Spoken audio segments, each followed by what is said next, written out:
India के prime minister Narendra Modi ने इस हवाले से ट्वीट की और कहा कि 1971 में जिन शोहदा ने अपनी जानों के नजराने पेश किए और हमें इस जीत से हमकनार करवाया, हम उनकी जुर्रत और हिम्मत को सलाम पेश करते हैं। लेकिन इंडिया के प्राइम मिनिस्टर नरेंद्र मोदी की इस पोस्ट पर बांग्लादेश के सियासतदान काफी नाराज नजर आ रहे हैं। हम चाहते बांग्लादेश को भारत में मिला सकते थे और तुम और तुम्हारा बाप कुछ नहीं कर पाता। तुम्हारा मुल्क तुम्हें बना के थाल में सजा के दिया है, नाशुक्रे।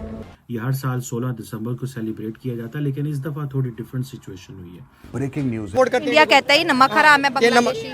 नहीं, ये तो बात यही है कि वो बिल्कुल हमने इतनी मदद करते हैं, इनको मेडिकल वीज़ाज देते हैं, इनके हज़ारों लोग इंडिया का बॉर्डर क्रॉस करके यहाँ पर कारोबार के लिए आते हैं और आज ये इंडिया के खिलाफ बातें कर रहे हैं, इंडिया के खिलाफ नारे। वो यही एक सोच है कि ये तो कुरान मजीद में भी लिखा हुआ है। देश में आग लग गई इस ट्वीट के चक्कर में। धुआं तो वहीं से उठता है ना जहां आग लगी। मोदी जी का ट्वीट है जिसने बांग्लादेश में पता नहीं क्यों आग लगा दी, राइट। मोदी जी का सिंपल सा ट्वीट है, देखिए ये ट्वीट है मोदी जी का। अच्छा, ट्वीट बोल क्या रहा है? ये ट्वीट कुछ नहीं है कि ये सिर्फ ये है कि 1971 में हमारे फौजी बड़े बहादुरी से लड़े, हम उनको नमन करते हैं और this day is a tribute to their extraordinary valour and their unshakeable spirit, यानी कि इंडियन आर्मी, नेवी और एयरफोर्स जिन्होंने लड़ाई लड़ी थी उनको मोदी जी ने सैल्यूट करा। कहना है कि 1971 की जीत इंडिया की नहीं बल्कि बांग्लादेश की जीत थी।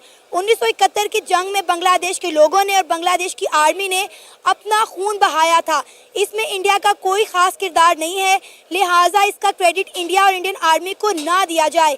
ये इंडिया की नहीं बल्कि बांग्लादेश की विक्ट्री है। जय हिंद दोस्तों, बांग्लादेश अपने हरकतों से बाज नहीं आएगा और वो हरदम भारत से दुश्मनी करने पर तुल गया है और एक पर एक भारी गलती करते ही जा रहा है। भारत के प्रधानमंत्री श्री नरेंद्र मोदी ने विजय दिवस के अवसर पर यह ट्वीट किए हैं कि आज विजय दिवस पर हम उन बहादुर सैनिकों के साहस और बलिदानों का सम्मान करते हैं जिन्होंने 1971 में भारत के ऐतिहासिक जीत में योगदान दिए थे। उनके निस्वार्थ और संपूर्ण और अटूट संकल्प ने भारत के रक्षा। इस ट्वीट पर बांग्लादेश के सरकारी भिखारी नेता यह बात बोल रहा है कि 16 दिसंबर 1971 बांग्लादेश का विजय दिवस था। इस विजय में केवल एक सहयोगी था, इससे ज्यादा कुछ नहीं। अरे बांग्लादेशी भिखारियों, ज्यादा इतिहास के पन्ना उल्टो। जिस देश ने तुमको बनाया उसी देश पर तुम आंखें दिखा रहे हो और अब तो और भी भूख से मरोगे क्योंकि इंडिया ने सब ट्रेड बंद कर दिया है। तो चल देखते हैं कि पाकिस्तानी पब्लिक इस पर क्या कुछ बोल रही है। बने रहिए वीडियो के अंत तक। मोदी जी का ट्वीट है जिसने बांग्लादेश में पता नहीं क्यों आग लगा दी, राइट।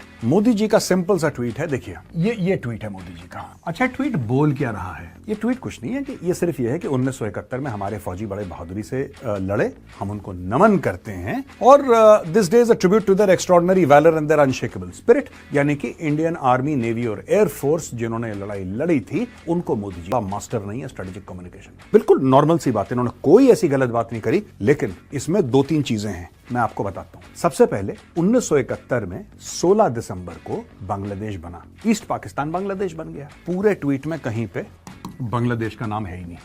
अच्छा, कुछ गलत भी तो नहीं लिखा। ये कह रहे हैं कि भाई हमारे जो बहादुर सिपाही थे हम उनको नमन करते हैं, उनके बलिदान को नमन करते हैं, बस नमन करके मोदी जी का ट्वीट खत्म। यहां पे बांग्लादेश में हल्ला हो गया, मुंह से झाग निकल रहा है लोगों के। ये देखिए सब, बांग्लादेश का इसमें मेंशन नहीं करा। अब इसके बदले में लोगों ने क्या बोला वहां पे? आसिफ नजरुल, ये लॉ एडवाइजर हैं, ये कहते हैं आई स्ट्रांगली प्रोटेस्ट।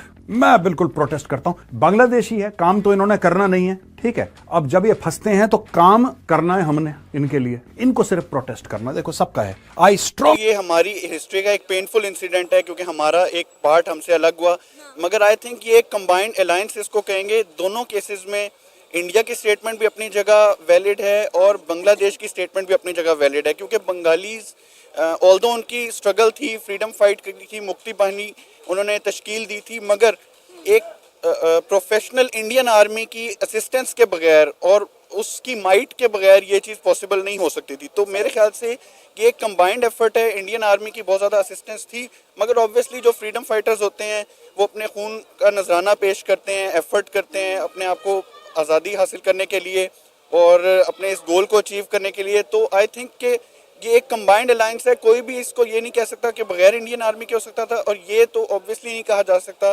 कि बांग्लादेशीज के बगैर हो सकता है। तो बंगालीज जो थे ऑब्वियसली उनकी स्ट्रगल थी, उन्होंने जो एक अपने लिए एक मोटो बनाया था फ्रीडम फाइट करने का, वो उन्होंने अचीव किया और उसके लिए उन्होंने नो डाउट इंडियन आर्मी की हेल्प ली। तो सर 1971 के बाद आज बांग्लादेश को ये क्यों याद आ रहा है? किसका क्रेडिट इंडिया को नहीं जाना चाहिए? क्योंकि अगर हम अपनी पाक स्टडीज़ की बात करें, जिसे हम उर्दू में मुतालिया पाकिस्तान कहते हैं, उसमें भी हमें यही पढ़ाया गया कि 1971 में हमने इंडियन आर्मी के दांत खट्टे कर दिए। बाद में पता चला कि वो तो जंग हम हारे थे, इंडिया जीता था। आई थिंक इसकी एक मेजर वजह ये भी हो सकती है कि अभी रिसेंटली ओवरथ्रो की गई है बांग्लादेश में गवर्नमेंट, जो कि ज़्यादातर प्रो इंडिया गवर्नमेंट थी। तो बांग्लादेश के जब हालात बिगड़े हैं तो आप उस वक्त बांग्लादेश में मौजूद थे या लेकिन नहीं? हमारी फैमिली सारी अभी वहीं पे, हाँ। हम यहीं पे थे। अच्छा। लेकिन वो बांग्लादेश के हालात बिगड़े नहीं है। बेसिकली जो टूल वो यूज़ कर रहे थे डेमोक्रेसी का, हाँ। बेसिकली डेमोक्रेसी को इन लोगों ने एक सिस्टम बना के प्रेजेंट कर दिया। इवन की डेमोक्रेसी सिर्फ एक टूल है, हाँ। जिसको आपने यहाँ पे भी अभी के अभी इम्प्लीमेंट कर सकते हैं सर, डेमोक्रेसी को। आधे से ज्यादा पढ़ी लिखी पब्लिक कहती है democracy is a culture. Democracy culture It's नहीं not a है, डेमोक्रेसी एक टूल है। हाँ। इसको आप यहीं पे इम्प्लीमेंट कर सकते हैं। डेमोक्रेसी क्या है? चंद लोग मिलें, अपने आप में से एक रिप्रेजेंटेटिव खड़ा करें कि आप हम सबको रिप्रेजेंट करेंगे। जैसे हम 3 खड़े हैं, हाँ। यहाँ पे डेमोक्रेसी से हमने कहा कि भाई मैं लीड कर रहा हूँ, मैं बात कर रहा हूँ, ये डेमोक्रेसी है। तो ये जो लोगों ने हालात इसको, हैं, हाँ, ठीक। ये सिस्टम ऐसे ठीक हो ही नहीं सकता। माइंडसेट चेंज करने की जरूरत है। हाँ। यहाँ पे वहाँ लोग तो स्टूडेंट इनकलाब लेके आए हैं तो ना, सिस्टम आप चेंज जैसे, किया, हाँ। सिस्टम चेंज किया है ना। हाँ। मेन माइंडसेट चेंज करने की जरूरत है। पाकिस्तान के हालात इस तरह से क्या क्यों बात है? है। आप लोगों को लग रहा है कि बड़े लोगों के पास पावर है, वो पावर से ये सब कुछ कर रहे हैं। छोटी छोटी पावर्स को लोग देख रहे हैं कि मैं एमपीए बन जाऊँ, फलाना बन जाऊँ, कुछ नहीं होता इससे। इससे ऊपर एक पावर है। आप लोग देखें, अगर इंडिया आज हमसे इतना आगे क्यों है, ये गलत बात नहीं है, ये बहुत अच्छी बात है। कि वो अभी आगे है, आगे है, हाँ। वो डिजर्व करते हैं। अभी यहाँ से बहुत से लोग जैसे पाकिस्तान से बाहर जा रहे हैं, तो इनको लग रहा है कि पाकिस्तान के नौजवान यहाँ से बदजन होके जा रहे हैं, लेकिन ये बुरा नहीं है।